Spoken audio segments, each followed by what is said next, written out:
Hello ನಮಸ್ತೆ ಎಲ್ಲರಿಗೂ ನನ್ನ ಆವಿಷ್ಕಾರ ಚಾನಲ್ಗೆ ನಿಮ್ಮೆಲ್ಲರಿಗೂ ಸ್ವಾಗತ. ಸೊ ಇವತ್ತು ನಾನೊಂದು ಹೊಸ ರೆಸಿಪಿಯ ಜೊತೆಗೆ ನಿಮ್ಮ ಮುಂದೆ ಬಂದಿದ್ದೀನಿ. ನಾವು ರಾಜಸ್ಥಾನಿಗೆ ಹೋದಾಗ ಇದನ್ನು ಟ್ರೈ ಮಾಡಿದ್ದು ತುಂಬಾ ಟೇಸ್ಟಿಯಾಗಿತ್ತು, ತುಂಬಾ ಚೆನ್ನಾಗಿತ್ತು. ನಮಗೆ ಇದರಲ್ಲೂ ಕೂಡ ಈ ಥರ ಸಬ್ಜಿ ಮಾಡ್ಬೋದಾ ಅಂತ ಆವಾಗಲೇ ಅನಿಸಿದ್ದು. ಸೊ ನೀವು ಟೈಟಲಲ್ಲೇ ನೋಡಿರ್ತೀರಾ, ಹೌದು, ಗುಲಾಬ್ ಜಾಮೂನ್ ಸಬ್ಜಿ ಹೇಗೆ ಮಾಡೋದು ಅನ್ನೋದನ್ನು ಇವತ್ತು ನಾನು ತೋರಿಸ್ತಾ ಇದ್ದೀನಿ. ಅದು ಖಂಡಿತವಾಗ್ಲೂ ಸ್ವೀಟ್ ಆಗಿರಲ್ಲ, ಎಲ್ಲರೂ ಅಂತ ಅನ್ಬೇಡಿ.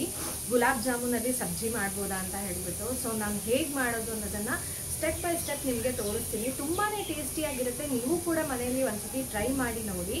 ಸೊ ಕ್ವಿಕ್ಕಾಗಿ ಏನೆಲ್ಲ ಬೇಕು, ಹೇಗೆ ಮಾಡೋದು ಅನ್ನೋದನ್ನು ನೋಡ್ಕೊಂಡು ಬರೋಣ ಬನ್ನಿ. ಸೊ ಫಸ್ಟಿಗೆ ನಾನಿವಾಗ MTR ಗುಲಾಬ್ ಜಾಮೂನ್ ಪೌಡರ್ ತೊಗೊಂಡಿದ್ದೀನಿ. ನೀವು ಯಾವ್ದು ಬೇಕಾದ್ರೂ ತೊಗೊಳ್ಬೋದು. ಆ್ಯಂಡ್ ಈ ಗುಲಾಬ್ ಜಾಮೂನ್ ಪೌಡರನ್ನು ನಾವು ಮನೇಲೇ ಮಾಡ್ಕೊಳ್ಬೋದು. ಹೇಗೆ ಅಂತ ಹೇಳಿದರೆ, ಸ್ವಲ್ಪ ಮೈದಾ ಮತ್ತು ಮಿಲ್ಕ್ ಪೌಡರು ಹಾಗೆ ಸ್ವಲ್ಪ ಸೋಡಾ ಹಾಕಿ ನೀಟಾಗಿ ಕಲಸಿ ನಾವು ಗುಲಾಬ್ ಜಾಮೂನ್ ಪೌಡರನ್ನು ಮನೇಲೇ ಮಾಡ್ಕೊಳ್ಬೋದು. ನಾವು ಮನೆಯಲ್ಲೆಲ್ಲ ಮಾಡೋ ಅಷ್ಟೆಲ್ಲ ಪೇಷನ್ಸ್ ಇಲ್ಲ. ಸೊ ಹೀಗಾಗಿ ಅದನ್ನು ತಂದಿದ್ದೀನಿ, ರೆಡಿಮೇಡ್ ಗುಲಾಬ್ ಜಾಮೂನ್ ಪೌಡರ್ನೇ. ಸೊ ಇದು ಕೂಡ ತುಂಬಾ ಚೆನ್ನಾಗಾಗುತ್ತೆ. ಸೇಮ್ ಪ್ರೊಸೆಸ್ ಏನಂದರೆ, ನೀವು ಪಾಕಕ್ಕೆ ಒಂದು ಹಾಕೋಕ್ಕಿಲ್ಲ ಅಷ್ಟೇ. ಸೇಮ್ ಎಲ್ಲ ಅದೇ ಥರ ಉಂಡೆ ಉಂಡೆ ಮಾಡಿಕೊಂಡು ಎಣ್ಣೆಯಲ್ಲಿ ಫಸ್ಟು ಕರ್ಕೊಳ್ಳೋಣ ನೀಟಾಗಿ. ಸೊ ಇವಾಗ ಉಂಡೆ ಮಾಡಿ ಎಲ್ಲ ರೆಡಿಯಾಗಿದೆ. ಒಂದೊಂದನ್ನೇ ಈಗ ಕರಿಯಕ್ಕೆ ಹಾಕ್ಕೊಳ್ಳೋಣ.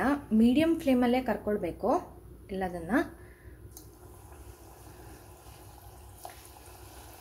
ತುಂಬ ದಪ್ಪನೂ ಉಂಡೆ ಮಾಡ್ಕೊಳ್ಳೋದು ಬೇಡ, ತುಂಬ ಸಣ್ಣನೂ ಮಾಡ್ಕೊಳ್ಳೋದು ಬೇಡ.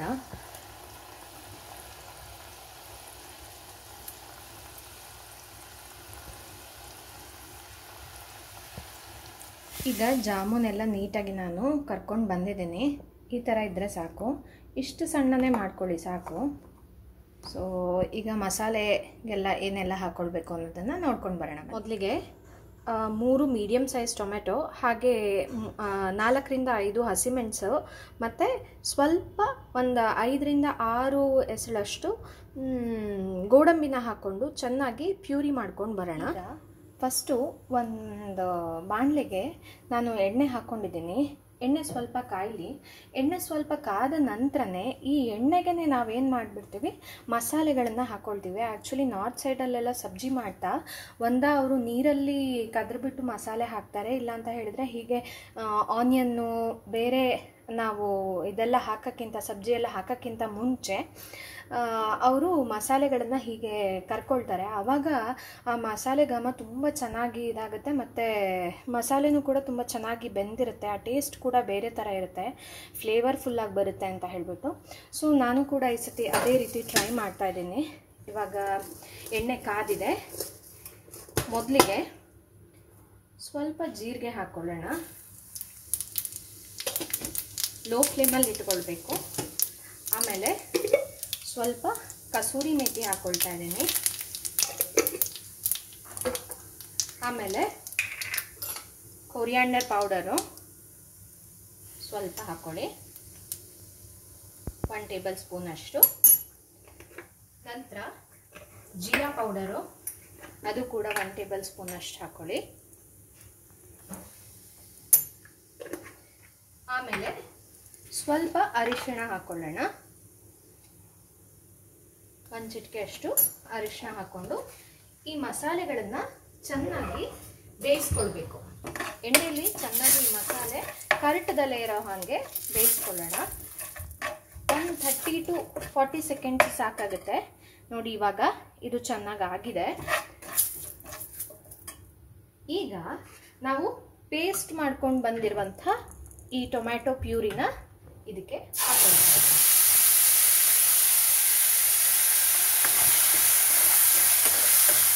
ತುಂಬ ಒಳ್ಳೆ ಸ್ಮೆಲ್ ಬರ್ತಾ ಇದೆ, ಗಮ್ಮಂತ ಇದೆ.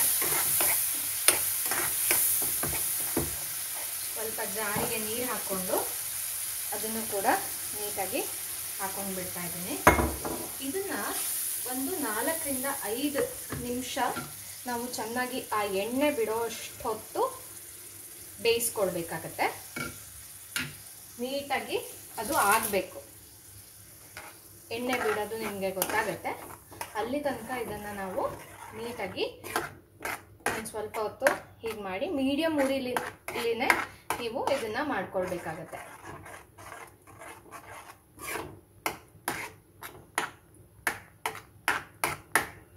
ಸೊ ಯಾವಾಗ ಈ ಥರ ಸೈಡಲ್ಲೆಲ್ಲ ಆಯಿಲ್ ಬಿಡುತ್ತೆ ಆವಾಗ ಮಸಾಲೆ ಆಗಿದೆ ಅಂತ ಅರ್ಥ.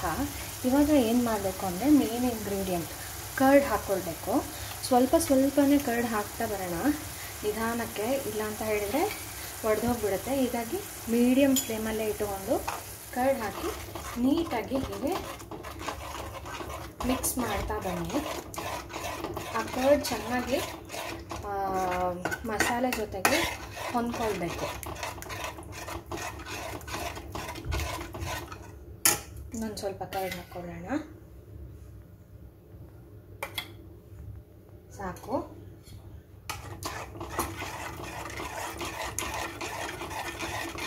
ಕರ್ಡ್ ಹಾಕಿ ಆದ ನಂತರ ನಾವು ಖಾರದ ಪುಡಿ ಮತ್ತು ಉಪ್ಪನ್ನು ಹಾಕ್ಕೊಳ್ಬೇಕು. ಯಾಕೆ ಅಂತ ಹೇಳಿದರೆ ಉಪ್ಪನ್ನು ಮೊದಲೇ ಹಾಕ್ಕೊಂಡ್ರೆ ನಾವು ಕರ್ಡ್ ಮಿಕ್ಸ್ ಮಾಡಿದಾಗ ಅದು ಒಡೆದೋಗೋ ಚಾನ್ಸಸ್ ಇರುತ್ತೆ. ಹೀಗಾಗಿ ಕರ್ಡ್ ಹಾಕುವಂಥ ರೆಸಿಪಿಗೆ ನಾವು ಸಾಲ್ಟ್ನ ಕರ್ಡ್ ಹಾಕಿ ಆದ ನಂತರ ಹಾಕ್ಕೊಳ್ಬೇಕು. ಸೊ ನೋಡಿ, ಇವಾಗ ಕಲರ್ ಕೂಡ ಚೇಂಜ್ ಆಗಿದೆ, ತುಂಬ ಚೆನ್ನಾಗಾಗಿದೆ. ಈಗ ನಾವು ಮೊದಲೇ ಹಸಿಮೆಣಸು ಹಾಕಿರೋದ್ರಿಂದ ಖಾರಕ್ಕೆ ನೋಡಿಕೊಂಡು ಸ್ವಲ್ಪ ಖಾರದ ಪುಡಿನ ಹಾಕ್ಕೊಳ್ಳೋಣ. ಈಗ ಖಾರ ಆಲ್ರೆಡಿ ಇದೆ, ನಾನು ತುಂಬ ಖಾರ ಹಾಕಲ್ಲ, ಹೀಗಾಗಿ ಸೊ ಸ್ವಲ್ಪ ಖಾರದ ಪುಡಿ ಹಾಕ್ಕೊಳ್ತಾ ಇದ್ದೀನಿ. ಆಮೇಲೆ ಸ್ವಲ್ಪ ಸಾಲ್ಟ್ ಹಾಕ್ಕೊಳ್ಳೋಣ. ಸಾಲ್ಟ್ ಹಾಕ್ಕೊಂಡು ಮತ್ತೆ ಒಂದು 3 to 4 minutes ತನಕ ಆ ಮಸಾಲೆ ಎಲ್ಲ ಆಗೋಕ್ಕೆ ಬಿಡೋಣ. ಮಿಕ್ಸ್ ಮಾಡಿ ಚೆನ್ನಾಗಿ. ಸ್ವಲ್ಪ ನಿಮಗಿದು ಗಟ್ಟಿ ಅಂತ ಅನ್ನಿಸ್ತಾ ಇದ್ದರೆ ನೀರು ಹಾಕ್ಕೊಳ್ಬೋದು ಇದ್ರ ಜೊತೆಗೆ.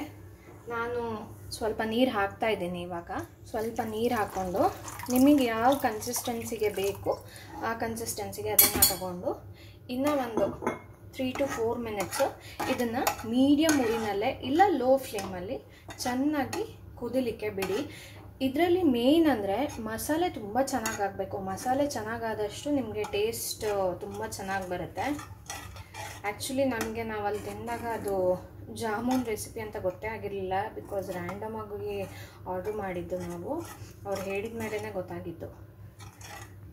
ಸೊ ಇದನ್ನು ಚೆನ್ನಾಗಿ ಈಗ ಕುದಿಲಿಕ್ಕೆ ಬಿಡೋಣ.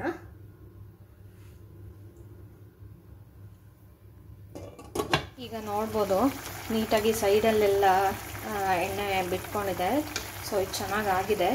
ಇವಾಗ ನಾವು ಒಂದು 1/2 tablespoon ಗರಂ ಮಸಾಲೆ ಹಾಕ್ಕೊಳ್ಳೋಣ. ಗರಂ ಮಸಾಲೆ ಲಾಸ್ಟಿಗೆ ಹಾಕಿದರೆ ಮಸಾಲೆ ಸ್ಮೆಲ್ ಚೆನ್ನಾಗಿ ಉಳಿಯುತ್ತೆ ಅನ್ನೋ ಕಾರಣಕ್ಕೆ ಗರಂ ಮಸಾಲೆನ ಲಾಸ್ಟಿಗೆ ಹಾಕ್ಕೊಳ್ಳೋದು. ಸೊ ಇದನ್ನು ಹಾಕ್ಕೊಂಡು ಚೆನ್ನಾಗಿ ಮಿಕ್ಸ್ ಮಾಡ್ಕೊಳ್ಳೋಣ.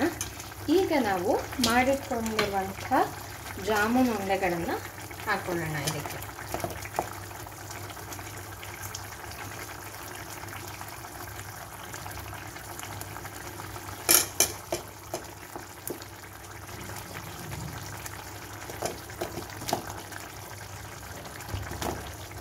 ಚೆನ್ನಾಗಿ ಮಿಕ್ಸ್ ಮಾಡಿ ಇದನ್ನು ಒಂದು 5 minutes ತನಕ ನಾವು ಚೆನ್ನಾಗಿ ಮುಚ್ಚಿ ಕುದಿಲಿಕ್ಕೆ ಬಿಡಬೇಕು. ಇವಾಗ ಚೆನ್ನಾಗಿದು ಕುಕ್ ಆಗಿದೆ. ಸೊ ಗ್ಯಾಸ್ ಆಫ್ ಮಾಡ್ಕೊಳ್ತೀನಿ. ಮೇಲ್ಗಡೆ ಸ್ವಲ್ಪ ಕೊತ್ತಂಬರಿ ಸೊಪ್ಪು ಕುದಿಸ್ಕೊಳ್ಳೋಣ. Super tasty gulab jamun recipe ಈಗ ರೆಡಿಯಾಗಿದೆ.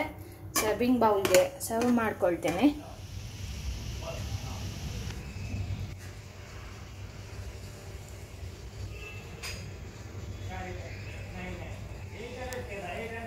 ಸೊ ಇವಾಗ ಸೂಪರ್ ಡಿಲಿಷಿಯಸ್ ಆಗಿರುವಂತಹ ಗುಲಾಬ್ ಜಾಮೂನ್ ಸಬ್ಜಿ ರೆಡಿಯಾಗಿದೆ. ನೋಡಿದ್ರಲ್ಲ ಹೇಗೆ ಮಾಡೋದು ಅನ್ನೋದನ್ನು. ಈ ವಿಡಿಯೋ ನಿಮ್ಮೆಲ್ಲರಿಗೂ ಇಷ್ಟ ಆಗಿದೆ ಅಂತ ಅಂದ್ಕೊಳ್ತೀನಿ. ಎಲ್ಲರಿಗೂ ಈ ವಿಡಿಯೋ ಇಷ್ಟ ಆಗಿದೆ ಅಂತ ಅಂದರೆ ನನ್ನ ಆವಿಷ್ಕಾರ ಚಾನಲ್ನ ಲೈಕ್ ಮಾಡಿ, ಕಾಮೆಂಟ್ ಮಾಡಿ ಮತ್ತು ಸಬ್ಸ್ಕ್ರೈಬ್ ಮಾಡೋದನ್ನು ಮರಿಬೇಡಿ. ಹಾಗೆ ರೆಸಿಪಿನ ಟ್ರೈ ಮಾಡೋದನ್ನು ಕೂಡ ಮರಿಬೇಡಿ. ಧನ್ಯವಾದ.